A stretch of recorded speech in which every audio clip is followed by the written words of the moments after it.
Tatlo ka mga Filipino nga manugpangisda ang napilasan matapos nga gin-atake sang Chinese Coast Guard kag Chinese militia vessel sa mga barko sang Pilipinas sa Iscoda Sol.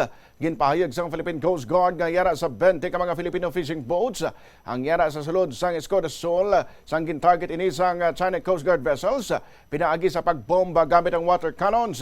Gin-report nga duwa ka Chinese Coast Guard vessels o ang mga Chinese militia ships ang yara sa insidente.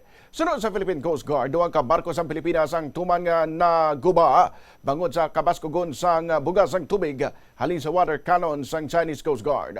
Dugang pa tatlo pagid ka mga vessels sang China nagbalabag sa mga barko sang pungsod sang nagresponde sila sa insidente.